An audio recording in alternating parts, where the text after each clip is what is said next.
बिस्मिल्लाहिर्रहमानिर्रहीम। अस्सलाम वालेकुम। हार्वर्ड एकेडमी की तरफ से आपको वेलकम कहते हैं। डियर एस्पिरेंट्स, हम इंस्पेक्टर इनलैंड रेवेन्यू का कोर्स कवर कर रहे हैं और इसमें आज हम अपना एक नया टॉपिक स्टार्ट करेंगे, नया चैप्टर स्टार्ट करेंगे, सेल्स टैक्स एक्ट 1990 का।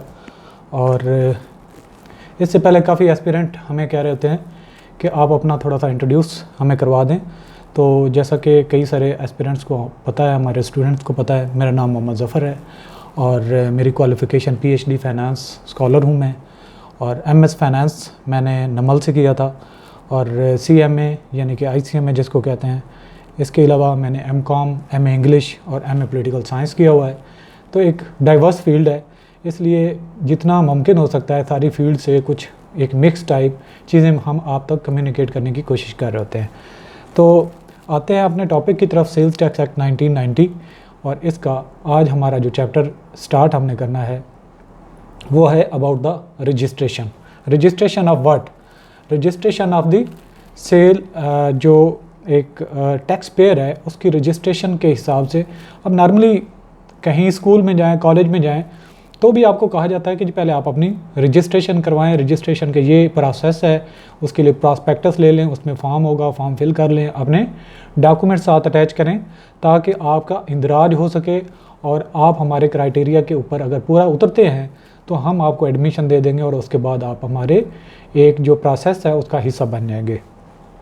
तो इस लिहाज से किसी भी इदारे में, किसी भी जगह पे अगर उन्होंने अपने लोगों का, अपने क्लाइंट्स का, अपने कस्टमर्स का या अपनी पॉपुलेशन का ख्याल रखना है तो सबसे पहले रजिस्ट्रेशन होती है। तो जिस तरीके से नादरा को अगर देखें, नेशनल डेटाबेस रजिस्ट्रेशन अथॉरिटी, तो ये अपने लोगों की रजिस्ट्रेशन करता है और उसके लिए क्या है कि वो पाकिस्तानी होना ज़रूरी है या पाकिस्तान का सिटीज़न होना उसकी एक सिंबल बन जाता है। इस तरीके से जो टैक्स डिपार्टमेंट है इन्होंने भी अपना एक क्राइटेरिया रखा हुआ है कि जो फ़लाँ टाइप का बिज़नेस करेगा, अगर हम सेल्स टैक्स एक्ट 1990 की बात कर रहे हैं तो सेल्स के हिसाब से जो सेलर होगा उसको रजिस्टर्ड होना चाहिए। और फिर फर्दर सेलर की कैटेगरी होती है। अब फ़र्ज़ किया हम डे टू डे लाइफ में एक जॉब करने वाले पर्सन हैं, तो हम क्या सेल कर रहे हैं? अपनी सर्विसेज सेल कर रहे हैं। अगर आप लोगों में से स्टूडेंट्स हैं कोई फुल टाइम, तो वो क्या सेल कर रहे हैं? कुछ भी नहीं सेल कर रहे। और सम टाइम सेल भी करते हैं। क्या चीज़ सेल करते हैं? कोई उनसे कोई कहे कि ये मेरे लिए असाइनमेंट बना दो, या ये मेरे लिए एक प्रोजेक्ट कर दो, या फिर फलां रिसर्च का हमारा एक प्रोग्राम बन रहा है, आप उसमें एज ए इंटर्नी आ जाओ। तो सम टाइम आप परमानेंट सेलर किसी चीज़ के नहीं भी तो भी कोई ना कोई चीज़ सेल करते हैं। तो इसलिए जो ओकेजनल या कैजुअल सेलर होगा उसके लिए मैंडेट ज़रूरी नहीं है, उसके लिए ज़रूरी नहीं है कि वो रजिस्टर्ड करे अपने आप को, लेकिन जो परमानेंट एक बिज़नेस करेगा रेगुलर रूटीन से तो उसको डेफिनेटली रजिस्टर्ड होना पड़ेगा। और इसी जो चैप्टर है या इसी में हमने सारे प्रोसीजर देखने। और सबसे पहले फिर अगला सवाल आपको जो माइंड में आना चाहिए और जिसका अभी फ़ौरन से मैं आंसर नहीं कर रहा कि कौन सा पर्सन है जिसको रजिस्टर्ड होना चाहिए। तो नॉर्मली एक कैजुअल बिज़नेस करता है या नॉर्मल ट्रांजैक्शन करता है या घर के मामला चलाने के लिए छोटी मोटी लेन देन करता है, तो उसको डेटाबेस में आने की ज़रूरत नहीं है, उसको रजिस्टर्ड करवाने की ज़रूरत नहीं है। ना गवर्नमेंट अथॉरिटीज़ उसको कंपेल करती हैं कि वो अपने आप को रजिस्टर्ड करे। इसके अलावा कुछ कैटेगरी के और भी लोग होते हैं जो रजिस्टर्ड ना तो होते हैं, ना लायबल टू बी रजिस्टर्ड होते हैं, लेकिन इसके बावजूद वो अपनी मर्ज़ी से अपने आप को रजिस्टर्ड करवा लेते हैं। वो किस लिए? इसलिए कि वो गवर्नमेंट से कुछ फ़ायदा उठा सकें, या फिर वो एक्सपोर्ट्स कर रहे हैं, लेट्स सपोज एग्जेम्प्टेड सप्लाईज़ को एक्सपोर्ट कर रहे हैं। तो जैसा कि आपको मालूम होना चाहिए, स्कोप ऑफ सेल्स टैक्स जो लास्ट हमने चैप्टर पढ़ा इसमें डिटेल से हमने देखा कि एग्जेम्प्टेड सप्लाई जो एक्सपोर्ट करने वाला है उसको इनपुट टैक्स क्रेडिट नहीं मिलता। लेकिन अगर फ़र्ज़ किया कोई अपने आप को रजिस्टर्ड करवाता है और एग्जेम्प्टेड के तौर पे नहीं करवाता और सेलर बन जाता है, तो वो फिर ज़ीरो रेटेड में अगर आ जाए तो उसमें वो इनपुट टैक्स क्लेम कर सकता है। यानी कि एग्जेम्प्टेड का अगर उसने अपने आप को नहीं रखा हुआ, यानी कि वो अपने आप को रजिस्टर्ड करवा लेता है, तो वो ज़ीरो रेटेड पे आ जाएगा। तो ज़ीरो रेटेड लायबल होता है या फिर वो एलिजिबल होता है कि वो इनपुट टैक्स जो है वो डिडक्ट कर सके, उसको क्लेम कर सके, जो उसका आउटपुट टैक्स बनता है। आउटपुट टैक्स मीन कि जो आप चीज़ें सेल करते हैं, जो आपको पे करना पड़ता है।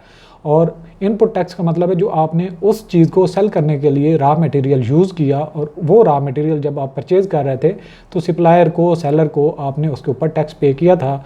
जब आप चीज़ सेल करेंगे वही बना के, तो वो जो आपने ऑलरेडी टैक्स पे किया हुआ है वो आप क्लेम कर लेते हैं, उसको हम कहते हैं इनपुट डिडक्शन या डिडक्टिबल जो सप्लाईज होती हैं इस तरीके से। तो इसकी जो रजिस्ट्रेशन का एक प्रॉपर तरीक़ाकार है वो चैप्टर 1 डील करता है। सेल्स टैक्स के जो रूल्स हैं 2006 के, उसमें जो इसके रूल नंबर 3 से लेके रूल नंबर 12 तक वो डिटेल दी गई है। और आज हम उन लोगों की बात करेंगे कि जिनको रजिस्टर्ड होना चाहिए, और कौन कौन से अपने आप को रजिस्टर्ड नहीं भी करेंगे तो उनको यही समझा जाएगा वो रजिस्टर्ड है। वॉलंटरी रजिस्ट्रेशन क्या है, और जो लायबल है लेकिन रजिस्टर्ड नहीं करता तो उसको नुकसान क्या हो सकता है, फ़ायदा क्या हो सकता है, वो भी आने वाले सेशन में हम बात करेंगे। तो सबसे पहले अब दोबारा फिर उसी पे बात पे आ जाते हैं जो मैंने ओवरऑल कंटेक्स्ट आपको बताया, सिचुएशन बताई है। तो पैराग्राफ टू पैराग्राफ हम इसको रीड आउट कर लेते हैं ताकि आप चीज़ें उसको परमानेंट याद भी रख सकें। जब आप अपने तौर पे बुक रीड कर रहे होंगे तो आपको रीडिंग में कोई प्रॉब्लम नहीं आएगा, कोई इशू नहीं आएगा। Registration means the registration of person under the sales tax act 1990। तो यहाँ पे चूँकि सेल्स टैक्स एक्ट की हम बात कर रहे हैं तो इसलिए वो लोग जो इस कानून के मुताबिक, इस एक्ट के मुताबिक लायबल टू बी रजिस्टर्ड हैं, तो हम उनकी ही बात कर रहे होंगे। तो यहाँ पे जो एक्ट है इसके अंदर फेडरल बोर्ड ऑफ रेवेन्यू को पावर दी जाती है कि वो जिसको चाहे रूल बना दे और बिहाफ पे उसको रजिस्ट्रेशन करवाना पड़ेगी। The act empower the board to make rules in this behalf, कि रजिस्ट्रेशन की जो अथॉरिटी अल्टीमेटली ऑर्डर करने वाली है वो कौन है, फेडरल बोर्ड ऑफ रेवेन्यू, और उसके पास रूल बनाने की पावर आ जाती है। और ये पावर कहाँ से उसको आती है, सेल्स टैक्स एक्ट 1990 उसको पावर देता है कि फेडरल बोर्ड के पास ये पावर है। The registration shall be regulated in the manner prescribed under the sales tax rule 2006। जैसा कि मैंने आपको पहले बताया कि ये जो डिटेल दी गई है कि एक पर्सन है उसको रजिस्टर्ड होना चाहिए, नहीं होना चाहिए। अगर होना चाहिए तो वो एप्लीकेशन कैसे रेज़ करेगा, कैसे उसको प्रोसेस करेगा, उसके साथ कौन कौन से डॉक्यूमेंट्स अटैच करेगा। तो इसका चैप्टर 1 जो रूल नंबर 3 से लेकर 12 तक यही बताता है। Of this rule contain the provision regarding registration and D registration of person. एक बंदा रजिस्टर्ड है और वो अपनी सेल्स टैक्स की जो रिटर्न है वो फाइल नहीं कर रहा, तो उसको डी रजिस्टर्ड कर दिया जाएगा। तो उसके भी प्रोसीजर गिवन है। These provisions are discussed. Number 1, types of registration क्या है कि रजिस्ट्रेशन सेल्स टैक्स एक्ट 1990 में कहा गया है कि रजिस्ट्रेशन होनी चाहिए, बोर्ड के पास पावर है। जो रूल बनाया गया वो सेल्स टैक्स STR रूल 2006 के मुताबिक हैं, और उसमें है रजिस्ट्रेशन थ्रू एप्लीकेशन। सबसे पहला पर्सन कि अगर फर्ज किया वो एक इंडिविजुअल है और सेल के बिज़नेस में आना चाहता है तो सबसे पहले वो अप्लाई करेगा कि मुझे रजिस्टर्ड कर दे। ये तो प्रॉपर एक उस बंदे की अपनी मर्ज़ी है जो उसको करना चाहिए। It is a case where a person who is liable to be registered under the Sales Tax Act submits an application for registration and registration is granted to him by the concerned tax authority। तो उसमें normal procedure है कि जी मुझे जैसा कि मैंने पहले कहा कि मुझे कॉलेज में एडमिशन चाहिए, यूनिवर्सिटी में एडमिशन चाहिए, मैंने एप्लीकेशन लिखी। ये तो ज़रूरी है कि मुझे आगे पढ़ना है तो मुझे एप्लीकेशन देनी पड़ेगी उस कॉलेज के प्रोसीजर के मुताबिक। ये तो नॉर्मल होगी बात। अब उस इंडिविजुअल ने दरख्वास्त देनी है तो ही बात बढ़ेगी। अगर वो बिज़नेस इस सेल के साथ अटैच रहना चाहता है, चलना चाहता है, तो वो अपने आप को पहले रजिस्टर्ड करवाएगा। इसके बाद आ जाता है कि वॉलंटरी रजिस्ट्रेशन। एक ऐसा पर्सन जो लायबल टू बी रजिस्टर्ड नहीं है, ज़रूरी नहीं कि वो रजिस्टर्ड हो, लेकिन वो अपनी मर्ज़ी से कहता है कि जी मैंने रजिस्ट्रेशन करवानी है और वो रजिस्टर्ड हो जाता है। उसकी 2 कैटेगरी है कि जो एक पर्सन वो जो टैक्सेबल सप्लाईज़ बनाता है, टैक्सेबल सप्लाईज करता है, यानी कि एग्जाम्प्टेड सप्लाईज हैं लेकिन वो एग्जाम्पशन अवेल नहीं करना चाहता।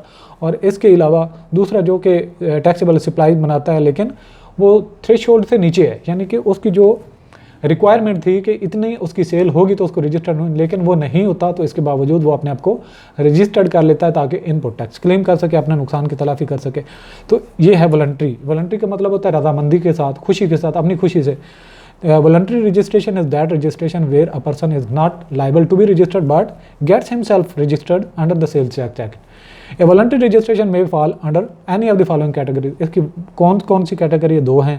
Registration of such person who is making or intends to make taxable supplies but the value of his supplies is below the threshold, यानी कि वो बना रहा है या बनाना चाहता है, लेकिन अभी उस रेंज पे या उस थ्रेशोल्ड या जो लेवल था सेल का उस पर नहीं पहुंचा जहाँ पे उसको लाजमी था रजिस्ट्रेशन करवाए, लेकिन वो खुद ही करवा लेता है। दूसरे नंबर पे क्या है, registration of such person who is making exempt supply but does not desire to avail any tax exemption, यानी कि वो टैक्सेबल सप्लाई जो कर रहा है उसके ऊपर गवर्नमेंट की तरफ से एग्जाम्पशन है, लेकिन वो चाहता है कि मैं एग्जाम्पशन नहीं अवेल करना चाहता, मैं टैक्स पे करूँगा नॉर्मली। तो ये वजह क्या होती है कि वो टैक्स पे करना चाहता है? Normally a person having more amount of input tax and lesser amount of output tax will like to get himself registered under the sales tax so that he could get the credit of the input tax. यानी कि दो चीज़ें, एक चीज़ हम cell कर रहे हैं जिस पे हमें टैक्स पे करना पड़ता है, दूसरी इनपुट टैक्स है। और नॉर्मली क्या होता है, आउटपुट टैक्स ज़्यादा ही होता है, लेकिन सम टाइम ये होता है कि आपके आउटपुट टैक्स की बजाय इनपुट टैक्स बढ़ जाता है, तो उसका क्रेडिट लेने के लिए लोग अपने आप को रजिस्टर, क्योंकि इनपुट टैक्स आप आने वाले 6 महीने तक लगातार उसकी जो है वो कंपनसेशन करवा सकते हैं, डिडक्शन कर सकते हैं।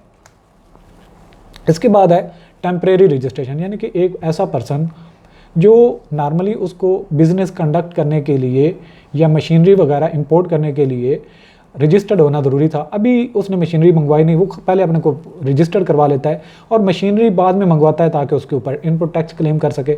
तो इस लिहाज से हालांकि इंपोर्ट का टाइम होता है कि यानी कि आपकी इंपोर्ट पिछली जो आई हैं और 90 डेज़ 3 महीने का ड्यूरेशन होता है, अगर आपके पास वो सप्लाईज पड़ी हैं तो रजिस्ट्रेशन के लिए अप्लाई कर देते हैं, तो आप 90 डेज़ बैक में जाके भी जो चीज़ आपने हासिल की थी उस पर इनपुट टैक्स क्लेम कर सकते हैं। लेकिन इसके बावजूद कुछ लोग पहले ही उस पर प्रोसेस कर देते हैं, अपने आपको रजिस्टर्ड करवा लेते हैं और बाद में जो चीज़ मंगवाते हैं उस पर इनपुट टैक्स क्लेम कर लेते हैं। और ये जो ड्यूरेशन है अभी वो एलिजिबल नहीं था रजिस्ट्रेशन के लिए, और चीज़ें मंगवा ली, अब जब मंगवा ली तो अब वो एलिजिबल है रजिस्ट्रेशन करवाने के लिए। अब ना एल होने और एल होने के दरमियान थोड़ा सा टाइम होता है, तो ये थोड़ा सा टाइम जो रजिस्ट्रेशन का उसका होता है उसको हम टेम्परेरी रजिस्ट्रेशन कहते हैं। It is a registration on the application of such person who applies for registration as a manufacturer without having installed machinery. Machinery उसके पास इंस्टॉल नहीं है, लेकिन वो अपने आप को मैन्युफैक्चरर के तौर पे रजिस्टर करवा लेता है। Under this case the person is allowed temporary registration for import of machinery to be install. तो इस लिहाज से वो फिर टेम्परेरी रजिस्ट्रेशन के उसी बिहाफ पे अपनी मशीनरी वगैरह इंपोर्ट करवा के इंस्टॉल करता है। इसके बाद है कंपल्सरी रजिस्ट्रेशन, एक ऐसा पर्सन जो लायबल है कि वो उसको रजिस्टर्ड होना चाहिए लेकिन नहीं करवाता, तो वो उसको जब अथॉरिटीज़ को पता चलेगा कि ये ऑपरेट कर रहा है, बिजनेस कर रहा है और इसने अपने आप को रजिस्टर नहीं करवाया, तो उसको मजबूरन रजिस्टर्ड करवाया जा सकता है। तो ऐसा पर्सन जो रजिस्टर्ड ना हो लेकिन वो सप्लाई भी कर रहा हो, तो वो उस पर इनपुट टैक्स क्लेम नहीं कर सकता, तो इसमें नुकसान ही होता है। It is case where a person is legally liable to be registered but he does not apply for registration under the Sales Tax Act. Under such a case, the competent authority, after following a specific procedure, may register the person. This registration is made without the application of the concerned person. तो ये जो compulsory registration है उसमें individual खुद apply नहीं करता, बल्कि वो एलिजिबल होता है और गवर्नमेंट ने अपना रूल बनाए होते हैं, तो उसके मुताबिक विदाउट अप्लाइंग उसको रजिस्टर्ड कर दिया जाता है। अच्छा, अब यहाँ पे जो मेन चीज़ जहाँ से हमारी बात ओरिजिनेट होनी चाहिए कि किस पर्सन को, किस बंदे को, किस सेलर को रजिस्टर्ड होना चाहिए, यहाँ पे वो 6 कैटेगरीज हैं जिनको हम 1 बाय 1 देखते हैं। तो इसको रूल नंबर जो सेक्शन 14(1) और रूल 3 मेरे ख्याल में ये डील करता है। Any of the following who are making taxable supplies in Pakistan if not already registered are required to be registered under the sales tax act 1990। Number 1, in manufacturer who is not running a cottage industry. Cottage industry होती है जो घर के अंदर आपके 10 से कम लोग हैं और पावर भी इतनी ज़्यादा यूज़ नहीं करते, छोटा मोटा आप काम कर रहे हैं, तो उसको कहते हैं कॉटेज इंडस्ट्री। अगर उससे बड़े लेवल के आप बिजनेस कर रहे हैं तो आपको वो बीइंग ए मैन्युफैक्चरर एक सेल्स टैक्स के मुताबिक रजिस्टर्ड होना चाहिए। Number 2, a retailer who is liable to pay sales tax under the sales tax act और its rules excluding those who pay sales tax through electricity bills वगैरह, यानी कि electricity के ज़रिए से जो बिल पे करते हैं उसके अलावा उनको अपनी जो प्रोडक्शन है, जो मैन्युफैक्चरिंग है या जो रिटेल का बिजनेस कर रहे हैं उन पे उनको सेल टैक्स पे करना चाहिए, तो उनको भी रजिस्टर्ड होना पड़ेगा, यानी कि रिटेलर। तीसरे नंबर पे एन इम्पोर्टर, जो चीज़ें इंपोर्ट करने के बिजनेस में इन्वॉल्व है वो भी रजिस्टर्ड होगा, उसको रजिस्ट्रेशन करवानी चाहिए। चौथे नंबर पे an exporter who intends obtain sales tax refund against the zero rated supply, यानी कि एक नॉर्मली एक्सपोर्टर है एक्सपोर्ट की चीज़ें बना रहा है और भेज रहा है, उसको रजिस्टर्ड होने की ज़रूरत नहीं। अगर वो कहता है वो एग्जाम्प्टेड सप्लाई में आ जाएगा। अगर वो चाहता है कि एग्जाम्पशन ना ले और ज़ीरो रेटेड में आ जाए ताकि वो इनपुट टैक्स क्लेम कर सके, तो बीइंग एक्सपोर्टर उसको रजिस्टर्ड होना चाहिए ज़ीरो रेटेड सप्लाईज में फाल करने के लिए। इसके अलावा ए होलसेलर, डीलर एंड डिस्ट्रीब्यूटर, ये भी तीन, जो एक होलसेल के बिजनेस में डील करता है, एक से लेता है दूसरे को देता है, या होलसेलर से लेके फर्दर जाके डिस्ट्रीब्यूट करता है, तो वो भी लाइबल है कि उसको रजिस्टर्ड किया जाए। ए person who is required under any law, फिर यहाँ पे एक ओवरऑल बात कह दी गई कि एक्साइज एक्ट है या फिर कस्टम एक्ट है, उसके मुताबिक अगर किसी इंडिविजुअल को रजिस्टर्ड होना चाहिए तो वो भी यही समझा जाएगा कि ये भी सेल्स टैक्स एक्ट के मुताबिक इसको ज़रूरी है कि वो रजिस्टर्ड हो, तो उसको रजिस्ट्रेशन करवानी चाहिए। यानी कि इसको डिटेल में भी पढ़ लेते हैं कि इसमें आगे रूल कौन कौन से होते हैं। ये वो सूबाई भी हो सकते हैं, विफाकी भी हो सकते हैं, या फिर फेडरल एक्साइज या कोई और भी हो सकते हैं। A person who is required under any law, whether federal or provincial, to be registered for the purpose of any duty or tax collected or paid as if it were a levy of sales tax to be collected under the Sales Tax Act. Examples of such laws are Federal Excise Act 2005 and provincial laws regarding levy of Sales Tax Act, tax on services, यानी कि services पे सूबाई level से जो अगर कोई उस पर चार्ज की जा सकती है वो भी हो सकता है। और एक्साइज एक्ट के मुताबिक अगर किसी को मैंडेटरी है कि वो रजिस्टर्ड हो, तो यही समझा जाएगा कि ये सेल्स टैक्स एक्ट के मुताबिक इनको रजिस्ट्रेशन करवाना लाजमी है। इसके अलावा a person who is not engage in making taxable supplies in Pakistan में apply for the registration if so required for making imports और एक्सपोर्ट्स और under any provision of any federal law, यानी कि अगर कोई इनमें जो कैटेगरी हमने कहा ये नहीं फॉल करता और taxable supplies with in Pakistan कर रहा है और उसको चीज़ें इंपोर्ट भी करना पड़ती हैं, एक्सपोर्ट भी करना पड़ती है, और फेडरल गवर्नमेंट उसको कोई लॉ अप्लाई कर देती है कि ये पर्सन इस कैटेगरी का भी रजिस्टर्ड होना चाहिए, तो उसको होना पड़ेगा। लेकिन वो डिपेंड करता है कि जब फेडरल गवर्नमेंट इस तरह का लॉ या कोई स्पेसिफाइड डायरेक्शन देती है। Registration under cell tax act 1990 shell be regulated by the rules notified by the FBR in the official gazette, यानी कि FBR खुद नोटिफाई करेगा ऐसे रूल के मुताबिक कि उनके तरीक़ेकार क्या है और उनको किस तरीके से रजिस्ट्रेशन करवानी है, और वो ऑफिशियल गजट में। इसके बाद है एप्लीकेबिलिटी ऑफ रूल्स। ये रूल किस किस पे अप्लाई करेंगे। Chapter 1 of the sales tax rule 2006 is applicable to the following person, किस किस शख्स पे, ये 6 ही वो लोग थे जिन पे होना चाहिए, और ये 6 ही आगे फर्दर कैटेगरीज हैं जिन पर्सन पे ये अप्लाई होगा। Number 1, a person who is required to be registered under the sale tax act, यानी कि जिसको रजिस्ट्रेशन करवानी चाहिए उस पर भी ये लागू होगा। A person who is required to be registered under the any other federal और प्रोविंशियल लॉ, ये भी हम पढ़ चुके हैं जिसमें एक्साइज एक्ट की एग्जांपल दी गई थी। A person who is subject to compulsory registration, ये भी पहले हम कवर कर चुके हैं। A person who is already registered and required any changes in the his particulars, यानी कि उसकी कुछ चीज़ें तब्दील हुई हैं, उसकी कैटेगरी चेंज हुई है, पहले वो इंपोर्टर था अब एक्सपोर्टर हो गया है, या पहले इंपोर्टर था अब मैन्युफैक्चरर कम इंपोर्टर एक्सपोर्टर साथ हो गया है, तो ये भी कैटेगरी उसकी चेंज हो सकती है। Person who is black listed और हुज रजिस्ट्रेशन इज सस्पेंडेड, यानी कि ब्लैक लिस्टेड पे और सस्पेंडेड जिनकी रजिस्ट्रेशन है उन पे भी ये रूल्स अप्लाई होंगे।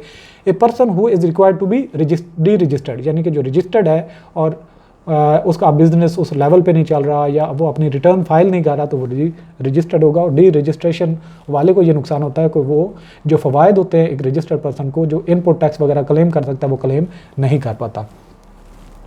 अच्छा, इसके बाद है रूल फॉर रजिस्ट्रेशन के, एक पर्सन है उसको रजिस्ट्रेशन करवानी है तो वो कैसे करवाएगा। नॉर्मली रजिस्ट्रेशन के रूल जो है सबके एक ही है, उसमें थोड़ा स्पेसिफाइड होगा ये किस कैटेगरी का है, किस टाइप की बिजनेस कर रहा है, कितना टर्नओवर है, वो वेरिएशन होती है, लेकिन जो डॉक्यूमेंट्स रिक्वायर्ड होते हैं वो सबके लिए एक होते हैं। तो इसको भी रीड करते हैं। The rule for the registration of each type of registration are slightly different from each other, यानी थोड़ा बहुत फ़र्क है उनमें। Legal provision in respect of each type of registration is discuss below.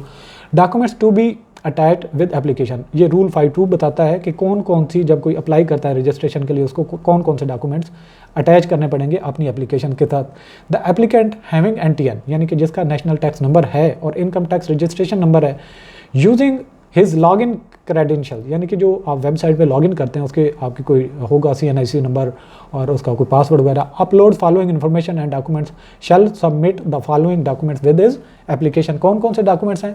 सबसे पहले बैंक अकाउंट, जो बैंक अकाउंट उसके बिजनेस के लिए ऑपरेट हो रहा है और बैंक इस पे एक सर्टिफिकेट देगा कि ये इसके बैंक बिजनेस पर्पज़ के लिए issued by the bank in the name of the business, यानी कि बिजनेस के लिए वो अकाउंट यूज़ हो रहा है। नंबर 2, रजिस्ट्रेशन और consumer number with the gas और एंड इलेक्ट्रिसिटी सप्लायर, यानी कि जो गैस और इलेक्ट्रिसिटी सप्लायर की तरफ से उसको कंज्यूमर नंबर अलॉटेड होता है वो भी साथ अटैच करेगा। नॉर्मली आप बिल के ऊपर देखें तो कंज्यूमर आईडी होती है, उसको यहाँ पे मेंशन करने का मकसद है।